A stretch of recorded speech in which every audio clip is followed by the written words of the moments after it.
കേരള സംസ്ഥാന വ്യാപാരി വ്യവസായ സമിതി നെയ്യാറ്റിൻകര ഏരിയ കമ്മിറ്റിയുടെ നേതൃത്വത്തിൽ 2025 ഓഗസ്റ്റ് 29 മുതൽ ആരംഭിക്കുന്ന നെയ്യാർമേളയ്ക്കെൻ്റെ ഹൃദ്യമായ വിജയാശംസകൾ.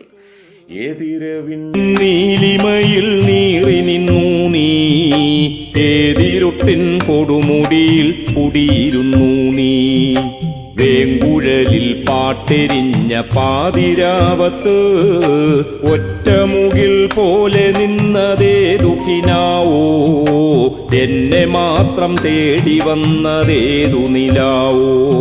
ഒരിക്കലും മറക്കാൻ പറ്റാത്ത ഓർമ്മകളുടെ സംഗമവേദിയാകട്ടെ, ചരിത്രത്തിൽ നിറഞ്ഞു നിൽക്കുന്ന ഒരു മേളയായി നെയ്യാർമേള മാറട്ടെ. നമ്മുടെ എല്ലാവരുടെയും സ്വപ്നം സാക്ഷാത്കരിക്കപ്പെടട്ടെ. നമ്മൾ ഒറ്റക്കെട്ടാണ് എന്ന് വിളംബരം ചെയ്യുന്ന രീതിയിൽ അങ്ങേയറ്റ ഉജ്ജ്വലമായ വിജയം ഈ മേളയ്ക്കുണ്ടാകട്ടെ എന്ന് ഹൃദ്യമായ ഭാഷയിൽ ഞാൻ വീണ്ടും ആശംസിച്ചു കൊള്ളുന്നു. നിങ്ങളുടെ പ്രിയപ്പെട്ട ഗിരീഷ് പുലിയൂർ.